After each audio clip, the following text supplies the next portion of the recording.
Hello viewers, আজকে আমরা খুবই গুরুত্বপূর্ণ একটি বিষয় নিয়ে আলোচনা করব। তা হচ্ছে স্ট্রোক এবং হার্ট অ্যাটাক নিয়ে আমরা আজকে কথা বলব।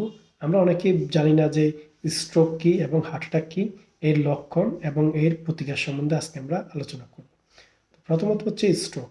স্ট্রোক হচ্ছে রক্ত জমাট বাধাজনিত সমস্যা, এটা আমাদের ব্রেনে হয়ে থাকে।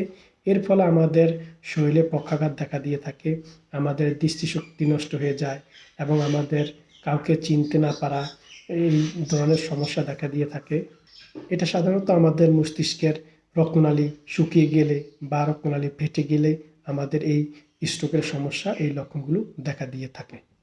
স্ট্রোকের লক্ষণের মধ্যে রয়েছে শরীরকে একদিক, হাত, পা, মুখ অবশ বা দুর্বল হয়ে যাওয়া, কাউকে হঠাৎ করে চিনতে না পারা, বিশেষ করে কোনো কিছু দেখে বুঝতে না পারা বা কথা বলতে না পারা, এগুলো স্ট্রোকের লক্ষণ। তার পাশাপাশি রয়েছে মাথা শূন্য শূন্য ভাব লাগা অথবা বমি হওয়া এবং কাউকে চিনতে না পারা বা এক চোখে অথবা দুই চোখে দেখতে না পাওয়া, শরীরে ভারসাম্য নষ্ট হয়ে যাওয়া, হঠাৎ করে অজ্ঞান হয়ে যাওয়া এবং খিঁচুনি হওয়া এবং মলমূত্র নিয়ন্ত্রণে না রাখতে পারা, এগুলো সাধারণত স্ট্রোকের লক্ষণ বলে ধারণা করা হয়।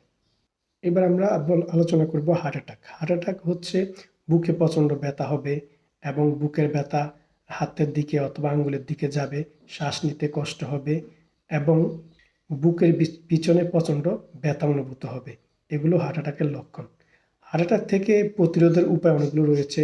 প্রধানত হচ্ছে রক্তের চর্বি নিয়ন্ত্রণে রাখা, ডায়াবেটিস নিয়ন্ত্রণে রাখা, মদ্যপান ধূমপান থেকে বিরত থাকা, অতিরিক্ত তেল চর্বি জাতীয় খাবার কম খাওয়া, নিয়মিত হাঁটাচলা এবং ব্যায়াম করা, পরিমিত 7 থেকে 8 ঘন্টা ঘুমানো, অতিরিক্ত ক্যালসিয়াম জাতীয় ট্যাবলেট না খাওয়া এবং ওজন এবং উচ্চতা অনুযায়ী ওজন নিয়ন্ত্রণে রাখা বয়সের পাশাপাশি, এবং এর পাশাপাশি উচ্চ রক্তচাপ নিয়ন্ত্রণে রাখা এবং অতিরিক্ত দুশ্চিন্তা থেকে নিজেকে মুক্ত রাখা।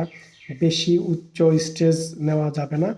এগুলোর থেকে আমরা যদি মুক্তি থাকি তাহলে আমাদের হার্ট অ্যাটাক এবং স্ট্রোকের ঝুঁকি থেকে নিজেদেরকে নিয়ন্ত্রণে রাখতে পারবো এবং আমরা হার্ট অ্যাটাক এবং স্ট্রোক থেকে নিজেদেরকে সুস্থ রাখতে পারবো। তাই আসুন, ভিডিওটি ভালো লাগলে লাইক এবং শেয়ার দিয়ে অন্যকে দেখার এবং জানার সুযোগ করে দিই।